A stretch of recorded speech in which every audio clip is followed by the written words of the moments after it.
A word of advice can be quite helpful when we are facing difficult decisions or new situations. But even well-intentioned advice can be harmful if it is wrong. If a fellow believer were to suggest that you do something questionable, how would you react? The characters in the drama you are about to watch find themselves in that very predicament. These scenes are based on actual events recorded at 2 Kings chapter 13. We invite you now to enjoy the drama, To Whose Authority Do You Submit?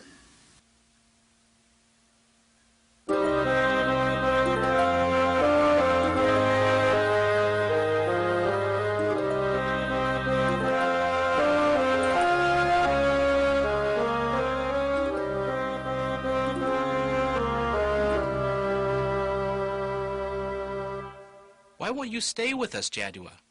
Why do you want to go to Jerusalem? We realize you're a priest, Jaddua, but Jeroboam said it's all right for us to worship Jehovah right here in Bethel. We don't have to make the journey to Jerusalem. Nabai, Joiada, Jeroboam doesn't have the authority to make up his own rules in matters of worship. 3 times a year we worship Jehovah at the temple in Jerusalem, just as our forefathers did. Well, I don't know how our forefathers did it. 3 times a year? Do we really need to go to worship that often? I'm telling you, we have too many festivals. And frankly, the priests in Judah can't possibly understand our circumstances here in Bethel. That's a whole different land there. And I'll tell you something else, Jaddua. Something my brother Joiada here already knows. What is it, Nabai? The last festival, I missed the first day. Nabai, how could you do that? The festival is a time of worship. I realize that. But put yourself in my sandals, Jaddua. I have a family to feed. Don't you realize what it takes to make a living these days? I can't just walk away from my business whenever I choose. Besides, I was at the festival for most of the proceedings. I only missed the first day. My business made it necessary. Necessary? Necessary to miss the festival? It was only the first day. Oh, look, Jaddua, I don't expect you to understand. You're a priest. You have all your needs taken care of. But I have to work to put food on the table. Nabai, I can assure you that the Levites' work is demanding too. But the worship of Jehovah takes precedence over any business concern. I tried to explain that to him, Jaddua. It was useless. And now it's irrelevant. Jeroboam has solved the entire problem by saying we can worship right here in Bethel. Worship what, Nabai? The golden calf that Jeroboam has set up? The calf is just an aid, Jaddua. Something we can look at. It helps me to focus better when I can actually see what I'm worshiping. Really, Nabai?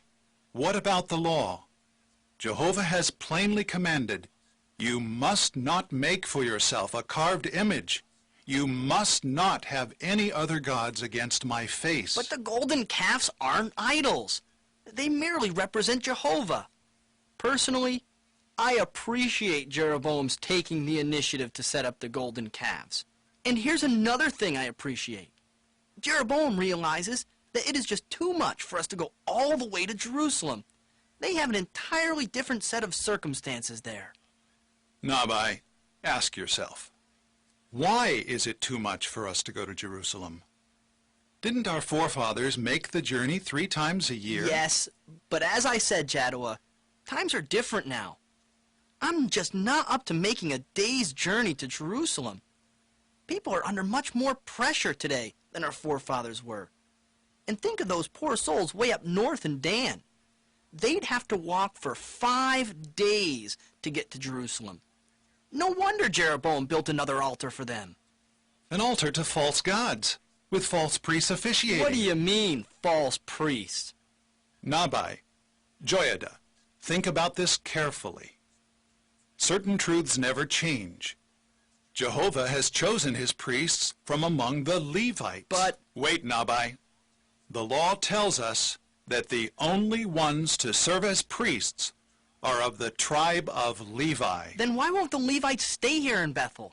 Why won't you stay? But Jeroboam has dismissed all the priests. That includes you, Jaddua. That's right, Joiada. And let me ask you something else. Why do you think Jeroboam constructed an altar here in Bethel and another one up in Dan? Is it just a matter of convenience? Well, no, Jaddua. I suppose he's also concerned. Concerned about what, Joiada? Well, I suppose he's worried that if everybody goes to Jerusalem, they'll be stepping into Rehoboam's territory. And just why should that concern Jeroboam? Well, that's obvious, Jaddua. Rehoboam would like nothing more than to weaken Jeroboam's kingship. It only makes sense for Jeroboam to want to keep his people here. Nabai, listen to your own words. You admit that Jeroboam made this arrangement to strengthen his kingship, not to bring honor to Jehovah. But didn't Ahijah the prophet assure Jeroboam that he would prosper if he submitted to Jehovah's authority? Look, Jaddua, we have two kingdoms now, one in the north and one in the south. It was God's will that the kingdom be divided. The kingdom, yes, but not that true worship be divided, Nabai. God's law states that only Levites of the house of Aaron can be priests, and that we should not bow down to carved images. I still say we should do what Jeroboam says. Maybe that's because Jeroboam is saying what you want to hear. Be careful about what you say, Jaddua. Wait, what do you mean, Jaddua? Times are different now. Isn't that what you said a moment ago, Nabai? The trip to Jerusalem is tedious. It's a long walk, almost a day's walk, a tremendous sacrifice for those who would rather spare themselves the effort. Besides, you have a business to run. It's a relief, isn't it, Nabai, to hear the king say, you don't have to make that long journey. Guard your tongue, Jaddua. King Jeroboam is just being, well, he's just being reasonable. Reasonable, Nabai? Or is he being independent? Nabai, Joiada, what it comes down to is this. All Israel must decide to serve either Jehovah or Jeroboam's golden calves. Many have taken their stand on Jehovah's side. That's what I have done. You must decide what you will do before it is too late. How many times do I have to tell you, Jaddua? We are not turning away from Jehovah. Nabai, think about what happened when Moses came down from Mount Sinai, only to find the Israelites had made a golden calf. Thousands of people were destroyed on that day for their apostasy. This is not apostasy, Jaddua. Goodbye, Nabai and Joiada. Joiada, I pray that you will have a change of heart before you go astray any further. Please, my brothers, be careful about seeking independence from Jehovah's way. Lean on Jehovah, not on your own understanding.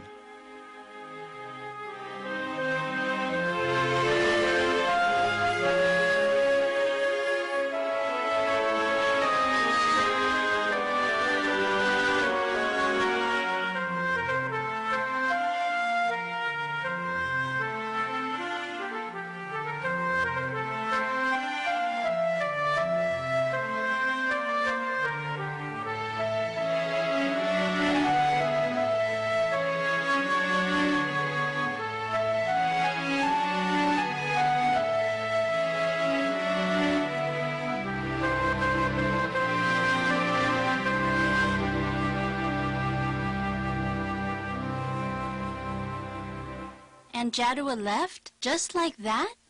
I still can't believe what you're saying. Jaddua the priest has deserted us? Well, he didn't exactly desert us, Ada. Jeroboam dismissed the Levites and set up his own priesthood, which he had no right to He's do. the king, Joiada. Don't forget that. King Jeroboam. Yes, Nabai, I realize that. But the Levites are teachers of God's law. And now Jeroboam has dismissed them? I have to be honest, Nabai. Ada, I have serious doubts about what King Jeroboam is doing. Why, Joyada? No king has the right to take such an independent course and ignore what is written. Jaddua right. The law clearly states that only those of the house of Aaron are to serve as priests. So Jaddua was dismissed as a priest? Yes. And he insists on going to Jerusalem and worshiping Jehovah in the way that Jehovah says he is to be Of worshipped. every Levi or priest I've known, I have always thought that Jaddua was the most stubborn. You'd think he'd have more concern for our wives and our children. Nabai, it's Jeroboam who is threatening the spiritual welfare of our families. What type of men did Jeroboam appoint as priests? From what I'm hearing, they're close friends of his. People he considers loyal. Loyal to him, that is. I'm even hearing word that some people have bought their way into the priesthood. We don't know that for sure, Joyada. Still, what Jaddua told us disturbs me. After all, the priests appointed by Jeroboam are hardly men of the same spirit as the Levites, who have been appointed by Jehovah. Nabai, could it be that, as Jaddua put it, we're only listening to what we want to hear? Listen, Joyada, what are we supposed to do? You say that Jeroboam is independent. I say he's reasonable. He's expanded the priesthood, and he's made it possible for us to worship Jehovah right here in our hometown. But he doesn't have the authority to do that, Nabai. That's what I've been telling you all along. Look, you two are brothers. Why should you argue? Whether we agree with King Jeroboam or not, he has summoned us to a sacrifice, and he doesn't like to be disappointed. Joyada, are you coming? I will go along to see what Jeroboam is up to, if nothing else.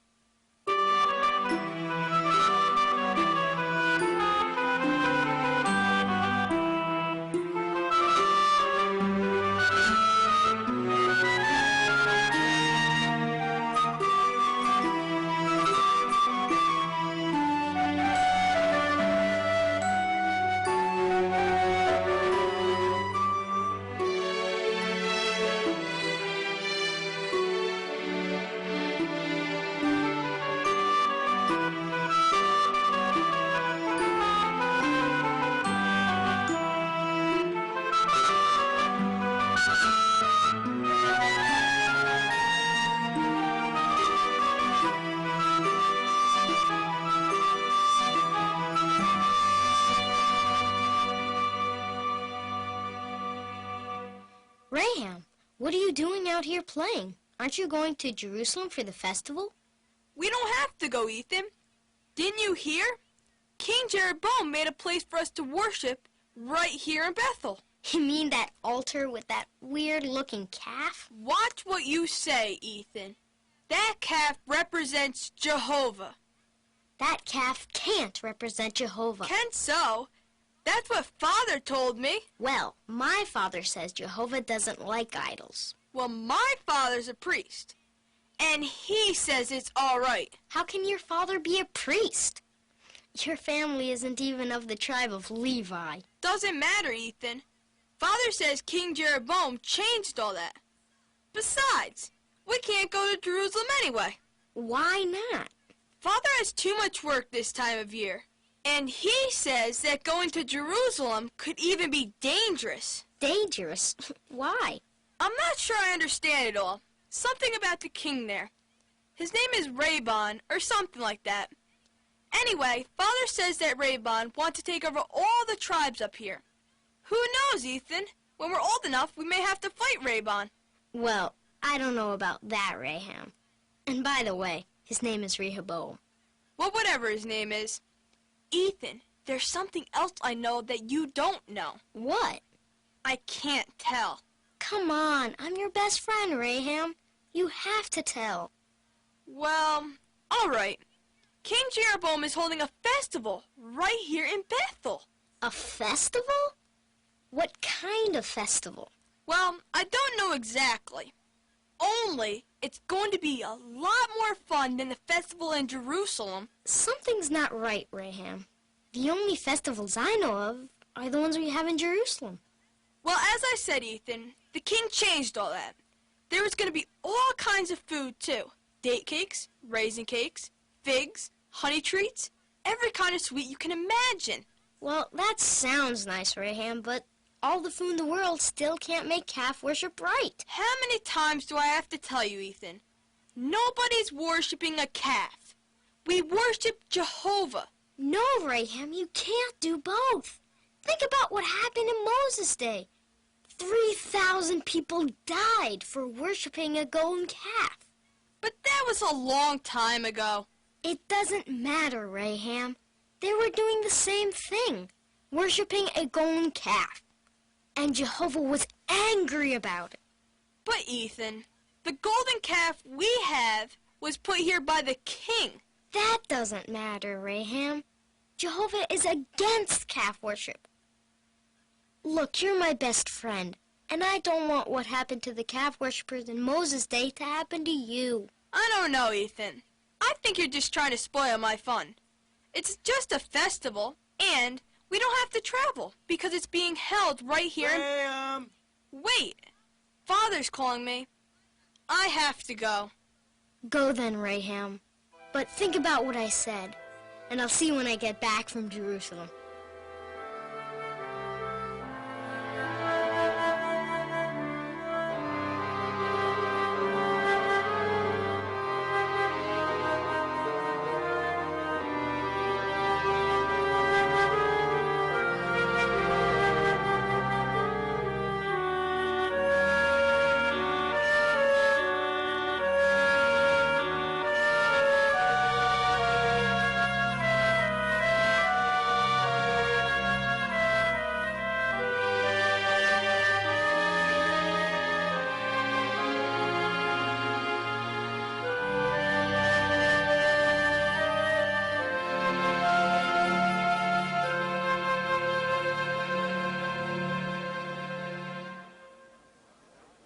Laden? Laden! Don't tell me you're a priest too. You could never even learn the history of the patriarchs, much less the law. May Jehovah bless you, and make his peace shine upon you, Joiada and Nabai, my dear brothers. How did you get to be priest? I've always wanted to be one. It seems so unfair, the way the priesthood was confined to some of the Levites. But the Levites had to work hard. Well, it's hardly fitting for a priest to work when he can be waited on. It's never been fitting for you to do hard work. So, Laden, is it true that you paid the king to get into the priesthood? What else could Jeroboam do? The Levites and the priests have all gone. Someone had to fill their sandals. I only did what was necessary. Laden, you know that Jeroboam dismissed the priests because they wouldn't go along with his calf worship. Do you think it was right for him to do that? By means of a young bull and 7 rams, I filled my hand with power and became a priest. I wonder if that's a new qualification for the priesthood. Well, that's the rule the king made. What's the matter, Joiada? Are you questioning his authority? He obviously knows more about the law than you do. I know the law well enough to know that the only priesthood Jehovah has authorized is that of the Levites. But Joiada, if Jehovah was so displeased at what Jeroboam is doing, wouldn't he have already condemned him? Wouldn't God's anger have already consumed this altar? Your brother speaks truth, Joiada. You keep thinking that the only way to understand the law is the way the priests teach it. Think for yourself. There are other interpretations, you know. How can you say that, Laden? Think about what's happening here. Jeroboam has dismissed the priests. They have left for Jerusalem. You, on the other hand, have set yourself up as... Set myself up? I might remind you that King Jeroboam himself has installed me as priest. Is that all right, my lord? Higher on the shoulder. It shouldn't sag. But Laden, the law has set forth clear instructions on matters of worship. It's not up to us. It's not even up to the king to change or interpret the laws that Jehovah established. That would be striking out on an independent course. Well, what's wrong with that? Independence seems to suit me just fine. Look, Joiada, you have your own mind. Jehovah wouldn't have given it to you if he didn't want you to use it. Did you not? Good day, O Jeroboam, our king. Peace be with you, Laden. Nabai, Joiada, how is your father? Why is he not here? We're not sure, O king. When the king offers sacrifices, the prophet should be here. Well, of course, our father is advanced in age, and... Bid him well. As you say, my lord. We shall do so. Let us proceed. I shall make sacrificial smoke this day on the altar.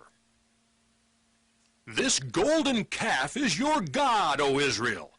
He brought you up out of the land of Egypt. He has caused you to... Altar! Altar! Who are you? This is what Jehovah has How said. dare you interrupt the king? Wait, quiet. I'm curious. I want to hear what this madman has to say. Look, a son born to the house of David, whose name is Josiah. House of David?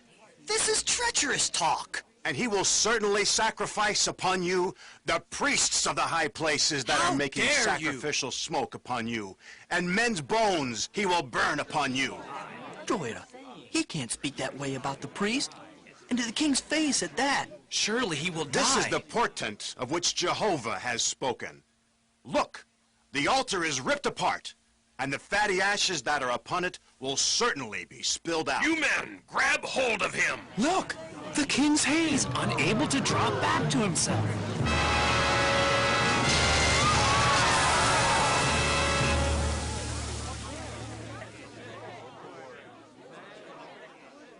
This man is a true prophet of God, Nabai. How can you deny it? I think it's a trick. Soften, please, the face of Jehovah your God, and pray in my behalf that my hand may be restored to me. Now where is your golden calf, Nabai? The king pleads for Jehovah to restore his hand. I still say that this is some sort of trick. Rehoboam has sent this foreigner to afflict our king. I don't think so, Nabai. I think this man has been sent by Jehovah to make it clear that he disapproves of what Jeroboam But is doing. Jeroboam is merely making a few refinements to the law. He's making it easier for us. Wait, look. The man of God is getting up. And the king's hand is being restored. Certainly you are a man of the true God. By the word of Jehovah, I have come out of Judah. Do come with me to the house, man of the true God, and take sustenance, and let me give you a gift. If you gave me half of your house, I would not come with you and eat bread or drink water in this place.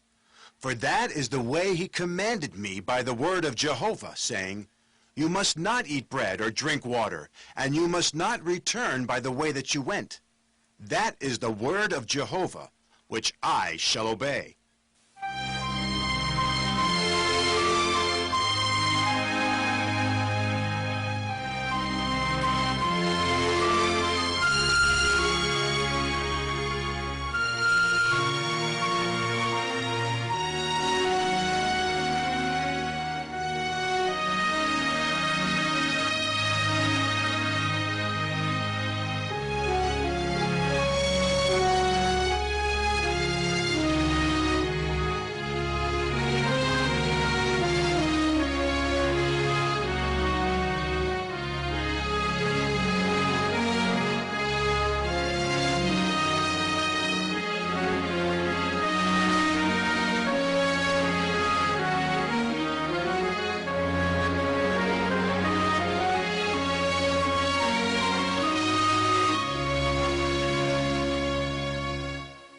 And the altar just broke in two?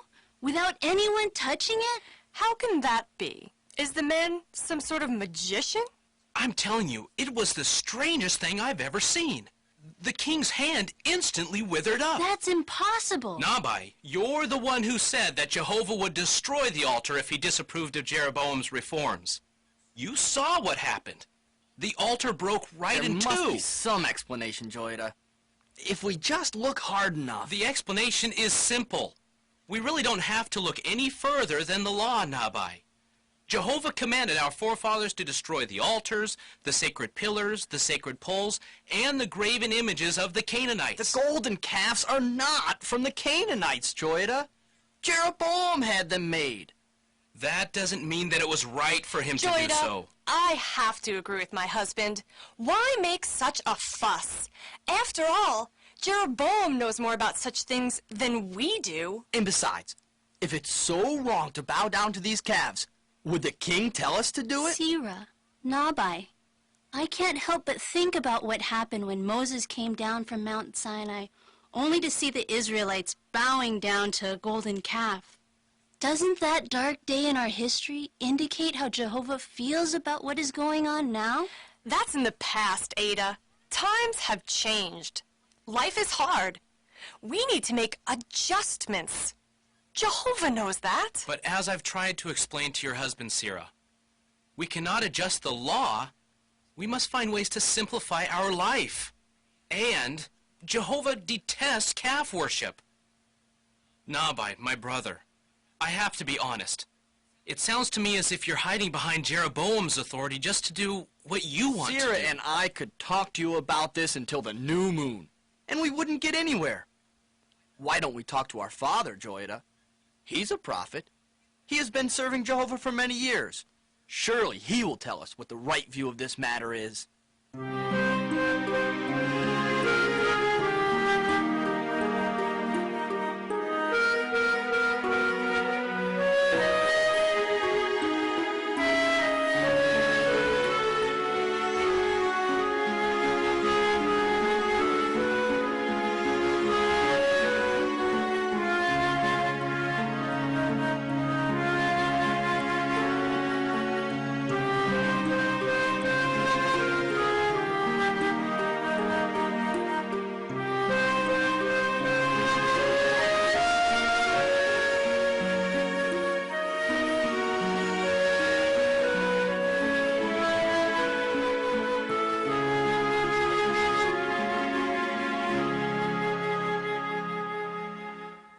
You have returned, my sons? Yes, and we must tell you what happened. Yes.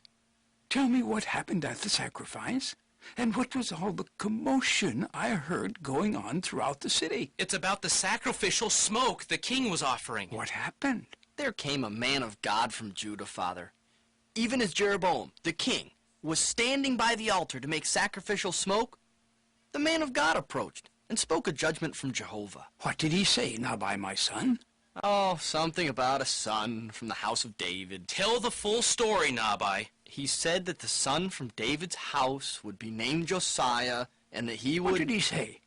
Tell me exactly what he said. The man of God said that Josiah will sacrifice upon the altar in Bethel the priests of the high places.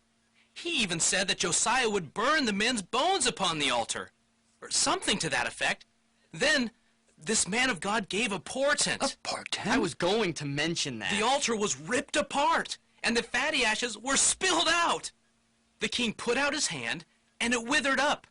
He couldn't pull it back to himself until the man of God softened the face of Jehovah. And how did the king respond? The king invited him to his house to take sustenance and to receive a gift. Did the man of God accompany him? No, he didn't. In fact, Father, the man of God told the king, "If you gave me half of your house, I would not come with you." He said that right to the king's face. And he said that this was what Jehovah had commanded him. I would be interested in hearing what this man of God has to say. Tell me, my sons, which way did he go? He took that little used road that leads back to Judah. Not the one by which he came, for he said that Jehovah had forbidden him to return that way. Saddle the ass for me, and hurry.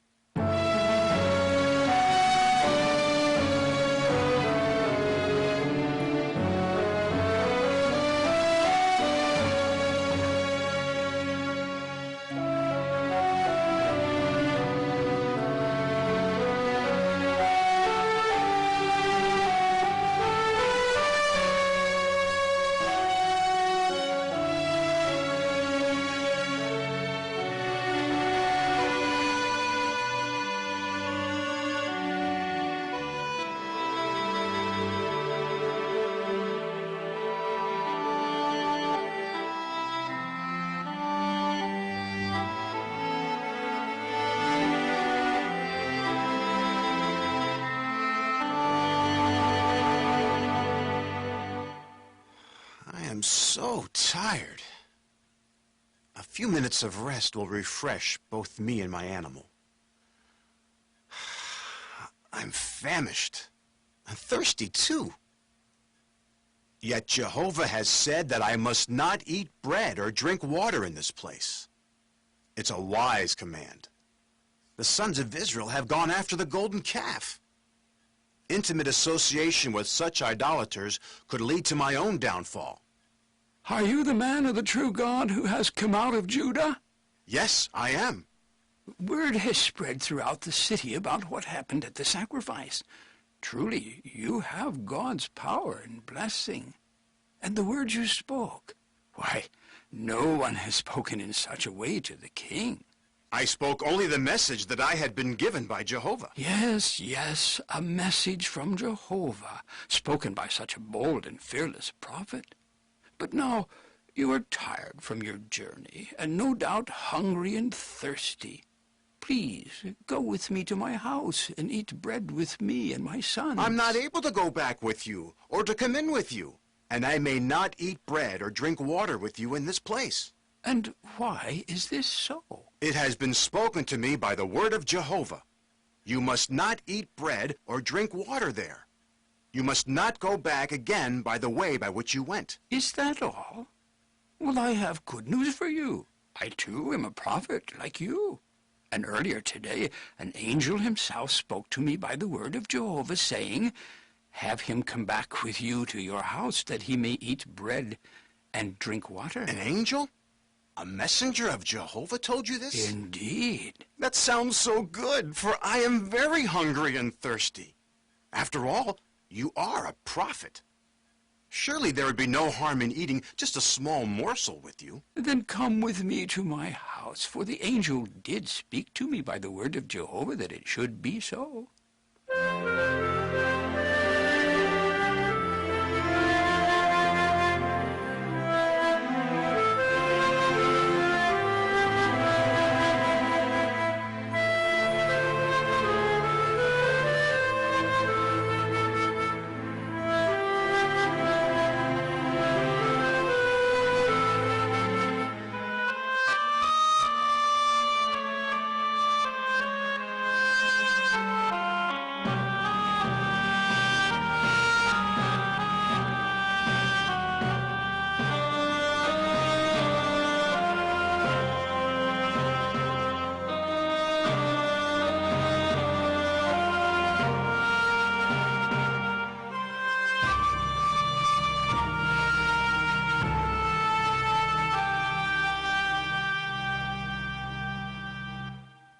How many times must we go over the same thing? Father brought back the man of God. Even now, Father's washing the man's feet. Father deceived him. No angel ever spoke to Father. But why would he do such a thing? I don't know. But if Jaden were really a man of God, would he have come so quickly with Father? Wouldn't he have asked for direction from Jehovah first, to be sure that this was the right thing to do? Are you willing to apply the same reasoning to yourself, Nabai? Would you inquire of Jehovah rather than simply believing words that you wanted to hear? Besides, I've been reading the law. You're no expert in the law. I found this scroll that I had copied myself from Jaddua. Listen, in case a prophet arises in your midst, saying, let us walk after other gods, and let us serve them, you must not listen to the words of that prophet. And that prophet should be put to death, because he has spoken of revolt against Jehovah your Watch God. that you don't speak treason against the king, Joiada. Didn't the law also say that we would set up a king over ourselves? And shouldn't we obey him? What do you really know about the law? But the king keeps telling us to bow down to a golden calf. That is clearly in defiance of Jehovah's law.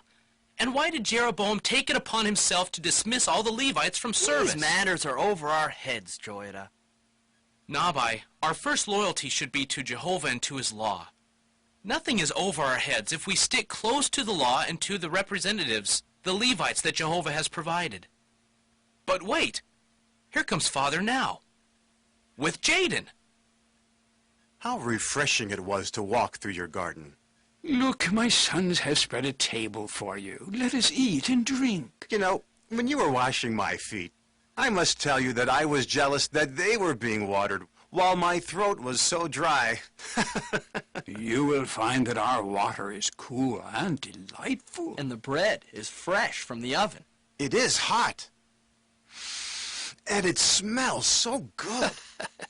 But it is good. Here, it's even better with this olive oil from the king's own estate. What is the trouble with Father? Sometimes he has these attacks. He's old, you know. Yes, but I've never seen him look like this. Maybe we'd better help him. Man of the true God who has come out of Judah. What's wrong? Why are you speaking this way? This is what Jehovah has said. For the reason that you rebelled against the order of Jehovah, and did not keep the commandment with which Jehovah your God commanded you, but you went back, that you might eat bread and drink water in the place about which he spoke to you, do not eat bread or drink water. Your dead body will not come into the burial place of your forefathers. I must go quickly. I must go now.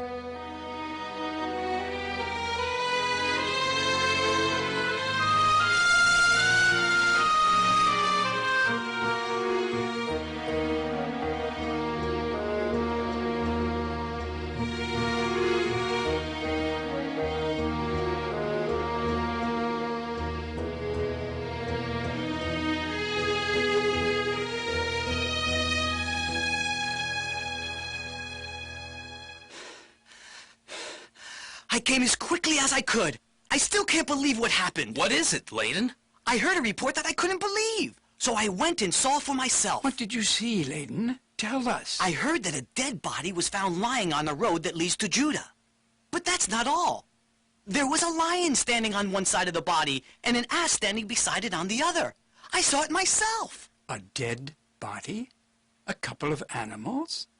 What is so strange about that, Layden? The man, the dead body, was that of the prophet who foretold that the priests of Jeroboam would be sacrificed upon their own altar. He's dead. And what is even stranger is that the lion didn't harm the ass. And the ass wasn't frightened by the lion. Did the men bring back the body? No. Why not? Perhaps they feared becoming unclean by touching a dead body.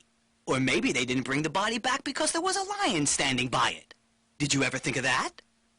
In any event, that's the news. Farewell, my friends. Goodbye, Layden. What is it, Father? Jehovah gave Jaden the prophet to the lion, that he might crush him and put him to death, according to the word of Jehovah that he spoke to him. Too bad, my brother. Too bad, my brother. What should we do? We shall go and lift up his dead body and deposit it in my own burial place. What is the meaning of that, Father? When I die, you must bury me in the burial place in which the man of the true God is buried. Beside his bones deposit my own bones. Without fail, the word that he called out by the word of Jehovah against the altar that is in Bethel, and against all the houses of the high places that are in the cities of Samaria, will take place. It is just as I said. He was a true prophet. Yet he rebelled against the word of Jehovah. Don't you see, Nabai? If Jehovah would judge a prophet for one act of disobedience, how can we stand before him if our entire life course is one of independence? Perhaps that's the way you see it, Joiada. But I still feel that it's my duty to listen to Jeroboam. How can you say that, Nabai? The Levites have given us clear direction for true worship. They've stuck to the law. It's not difficult to see that they are the channel that Jehovah is using. I'm sorry, Joiada. I'm staying here. Your problem is not with the prophet Jaden's credibility, but with the implications of his credibility. If he's from God, then you will have to listen to what he said. It's your decision, Nabai. But as for me, I'm going to Judah where Jaddua is. I cannot serve the golden calves. Already, I must ask Jehovah's forgiveness for being present when the king offered sacrifices. Let us first take the body of the man of the true God and bury it as I have spoken. I will help bury the man of God as you say. But then I will go to Judah to do the will of Jehovah.